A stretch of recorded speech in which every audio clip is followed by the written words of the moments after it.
Hello guys, तो ये मैंने एक नया फॉर्मेट ट्राई किया। It's a reaction video but it's an informative video. ठीक है, जो टाइप के कंटेंट मैं कंज्यूम करता हूँ वो उस पर मैं रिएक्ट करने वाला, उससे मैंने जो कुछ भी सीखा है वो मैं आपको बताने वाला हूँ। ठीक है, सो लेट्स गेट स्टार्टेड। क्या आप चाहते हो कुछ एक्स्ट्रॉर्डनरी लाइफ में करना या नहीं? Yes sir. बट कर कितने पाते हैं? हजारों में कोई एक। तो अगर आप जानना चाहते हो कि वो कैसे होता है, उसकी बात अभी हो रही है कि पहले तो छोटी छोटी प्रॉब्लम से फ्री हो जाओ। छोटी प्रॉब्लम समझ आ गई ना?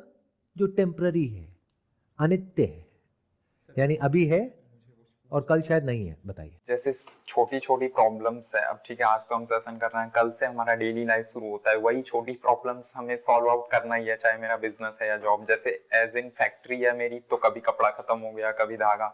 आज ये जीन्स नहीं थी इसलिए कम सेल हुआ। एंड एट दी एंड जब मैं रात को जाके शांति से बैठूंगा तो सर मेरे दिमाग में तो यही चीजें चल रही है कि यार ये होता तो आज इतना और ऑर्डर कर सकते थे हम, ये था वो था।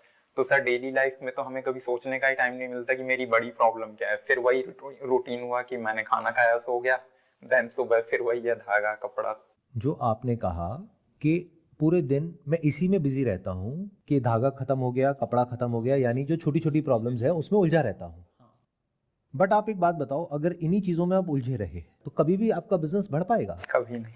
कभी नहीं। ये बात समझ आ रही है ना? हाँ, 100%। तो क्या करना पड़ेगा? एक सिस्टम बनाना पड़ेगा जो आप पे डिपेंड ना करे। यानी कि एक ऐसा सिस्टम बनाना पड़ेगा जहां पर आप पहले से अगले एक महीने की प्लानिंग कर सको और उसके हिसाब से एक्ट कर सको।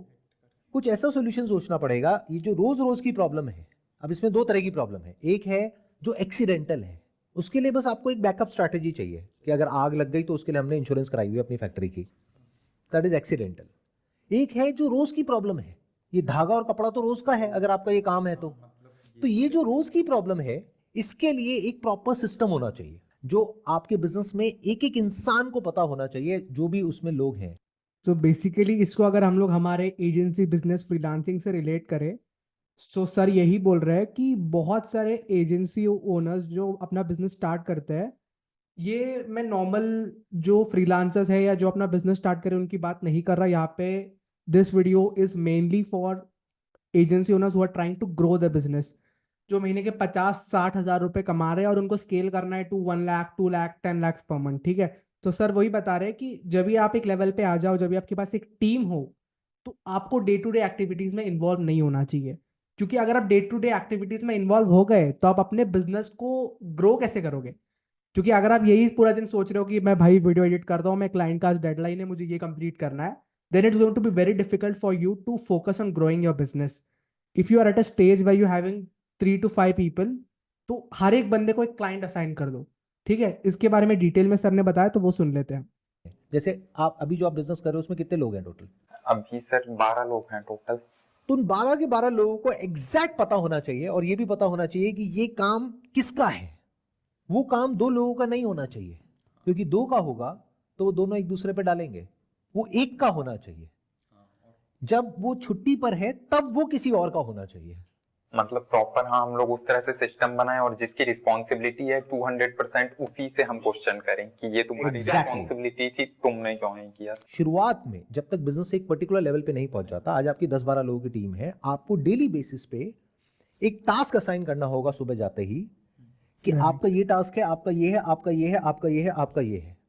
कोशिश ये करनी है कि खुद कुछ भी नहीं करना है, या करना भी है। या this is the most important thing, because जितने भी एजेंसी ओनर्स होते हैं जो स्ट्रगल करते हैं अपने बिजनेस में ग्रो करने के लिए, या जो फ्रीलांसर्स है और वो एजेंसी नहीं बना पा रहे, पहला दिक्कत है कि उन लोग को डेलीगेट करने नहीं होता। क्योंकि जो क्रिएटिव प्रोफेशनल्स होते हैं, जो अंदर से जिनको वीडियो एडिटिंग करना पसंद है, जिनको कंटेंट राइटिंग करना पसंद है, उनके लिए बहुत डिफिकल्ट होता है डेलीगेट करना।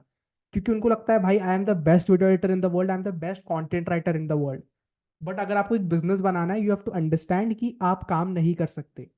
Your 100% attention if you cross the mark of 50,000 1 lakh should be on growing your business. You should hire people who will work on the minor things, who will work on the fulfillment part, who will edit the videos। और अगर आपके पास manager नहीं है तो आप जो client है उसको डायरेक्टली आप अपने एडिटर से कनेक्ट करवा सकते हो। स्लैक पे कनेक्ट करवा लेना, एडिटर से कॉन्ट्रैक्ट साइन कर लेना कि तू मेरे क्लाइंट को डायरेक्टली पिच नहीं कर सकता। राइटर हो तो भी सेम फॉर्मेट है, मतलब हर एक चीज के लिए सेम फॉर्मेट है। So it's possible, you just need to let it go. It will be difficult, the first month it's going to be very difficult क्योंकि the person you bring in is not perfect. He will not be able to match the quality you are providing. It will take time, but with time वो आपसे भी अच्छा बनेगा if you guide him properly, if you set up proper systems and processes. Client के जो भी details है उसको गूगल डॉक पे डालो, सारे स्टेप बाय स्टेप प्रोसेस बनाने की कोशिश करो. If you document everything, you can bring in people and you can train them, and that is the right way of growing a business. है तो सिर्फ वो करना है जो बिल्कुल ही इंपॉर्टेंट है बिजनेस के लिए. और वो इंपॉर्टेंट क्या है? बिजनेस को आगे बढ़ाने के लिए, बिजनेस को मैनेज करने के लिए नहीं. क्योंकि 12 लोगों की टीम ऑलरेडी है.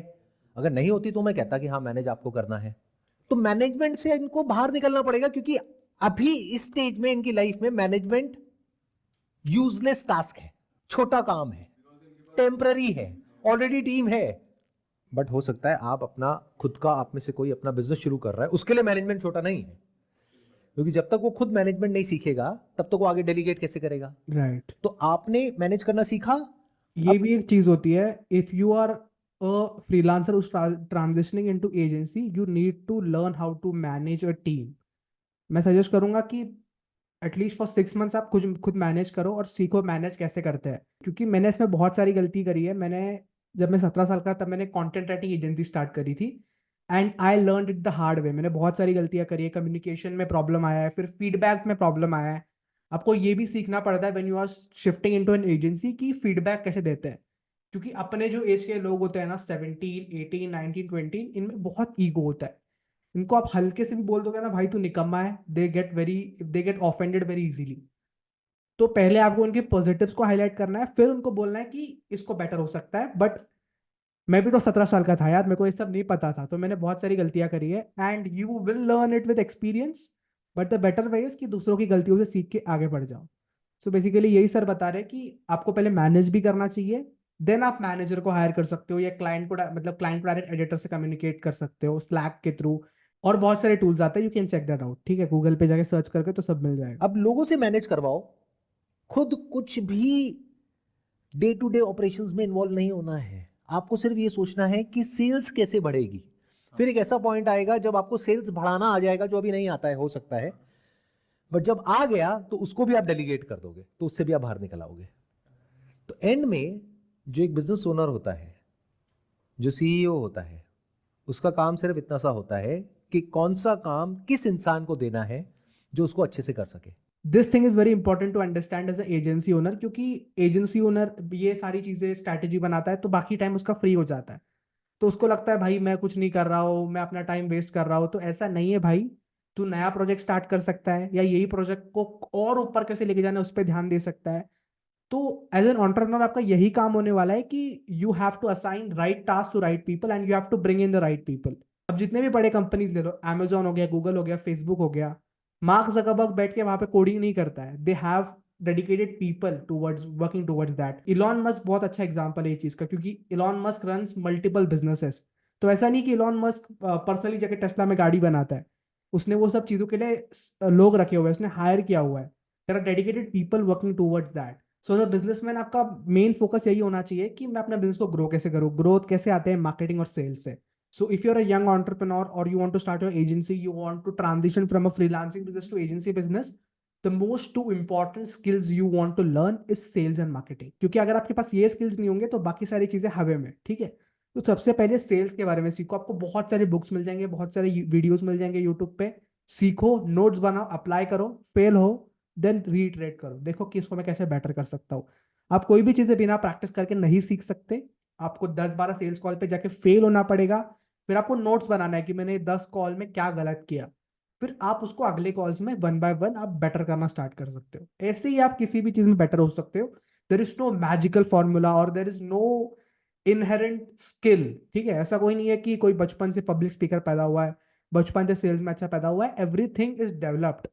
वही आप एक चीज को बार बार करते हो एंड आप ओवर टाइम उसमें अच्छे हो जाते हो. उसमें से किसको वो काम देना है जो बोल रहा है कि मैं कर लूंगा, या जो एक्चुअल में कर सकता है. दोनों में बड़ा फर्क है. और उसका इंसेंटिव क्या है उस काम को करने में. आपको एक रियल लाइफ एग्जांपल देता हूं, मजेदार, अभी ताजा ताजा, फ्रेश एकदम. एक हमारा बिजनेस है जिसके बारे में आप लोगों को पता है, और कुछ बिजनेसेस हैं जिसके बारे में आप लोगों को नहीं पता है. उसमें से एक बिजनेस है जहां पे अभी नया नया उस काम को शुरू किया और सेल्स बहुत तेजी से बढ़ रही है, इतनी तेजी से जितना हमने सोचा भी नहीं था। मतलब शुरू हुआ था आज से 2 महीने पहले, तब दिन के आ रहे थे 20-30 ऑर्डर, 50 ऑर्डर, फिर आ गए 100 ऑर्डर, फिर आ गए 200 ऑर्डर, फिर आ गए 500 ऑर्डर। ये सब हुआ 1.5 महीने के अंदर। तो टीम बेसिकली जा करके 300 ऑर्डर पे अटक गई। मतलब उनके माइंड में बैठ गया कि 300 ऑर्डर तक तो हम कर सकते हैं। तो उनकी सोच जा करके 300 ऑर्डर पर डे पर अटक गई। जबकि मुझे पता है कि उस टीम में कैपेबिलिटी है, 20 लोगों की टीम है, वो दिन के 2000 ऑर्डर भी संभाल सकती है, बट उनकी सोच अटक चुकी है 300 पे। तो मेरी सोच है 2000 ऑर्डर की पर डे की, उनकी सोच है 300 ऑर्डर की पर डे की। अभी अलाइन कैसे होगी? तो अब समझो मैंने क्या किया, इसका क्या सोल्यूशन निकाला। मैंने कहा इसको अलाइन करना पड़ेगा। मतलब मेरी जो सोच है और उनकी जो सोच है वो सेम लेवल पे लानी पड़ेगी, तभी काम होगा ना। उनकी सोच है 300, मेरी सोच है 2000, बहुत बड़ा गैप है। तो मैंने क्या किया, वहां पर जा करके ऑफिस में एक बड़ा सा चार्ट पेपर लिया, उस पर माइंड मैपिंग करी और उसके सेंटर में लिख दिया 2000 ऑर्डर्स पर डे, और उनको क्लियर बोल दिया कि जैसे ही हम इस टारगेट को अचीव करेंगे 2000 ऑर्डर्स पर डे, जो जितनी स्पीड से हम ग्रो कर रहे हैं ये अगले 2 महीने में अचीव हो जाएगा। तो अचीव होते ही जो भी आपकी सैलरी है, मान लो 50,000 रुपए है, तो आपको 2 महीने का एक्स्ट्रा बोनस उस पर्टिकुलर मंथ में मिल जाएगा। यानी कि अगर अभी 50,000 रुपए है तो 50,000 रुपए तो सैलरी मिलेगी उस महीने में, प्लस 1 लाख रुपए और मिल जाएगा एज एन इंसेंटिव सबको, सिर्फ सेल्स वालों को नहीं, पैकिंग वालों को, शिपिंग वालों को, जो भी इन्वेंट्री मैनेज कर रहे हैं उनको, जो वेयर हाउस में काम कर रहे हैं उनको, सबको। फिर जैसे ही हम 5,000 ऑर्डर्स पर डे को अचीव करेंगे, जो अगले 3 से 4 महीने में हो जाएगा, उनको 3 चेक एक्स्ट्रा मिलेंगे। आप लोगों को सुनने में लग रहा होगा कि पता नहीं हो सकता है, नहीं हो सकता, बट हमारी कंपनी में पहले पास में बहुत बार ये हो चुका है। तो उनको ये समझ आ रहा है कि अगर मैं बोल रहा हूं तो वो हवा में नहीं है बात, तो उनको ये तो कॉन्फिडेंस है कि हाँ ऐसा होगा। बट इससे हुआ क्या, थॉट प्रोसेस मेरी और हमारी टीम की अलाइन हो गई। अब वो भी सब चाहते हैं कि हम 2000 को अचीव करें, and they are open for ideas कि कैसे करें। Right. This is also very important to retain employees. As you grow your business ना, जैसे जैसे आपका बिजनेस ग्रो होता है, आपकी एजेंसी ग्रो होती है, तो क्लाइंट लाना प्रॉब्लम नहीं होता, क्योंकि रेफरल्स के थ्रू, वर्ड ऑफ माउथ के थ्रू, और आप मार्केटिंग कैंपेन्स भी रन कर रहे हो, उसके थ्रू क्लाइंट तो आ जाता है।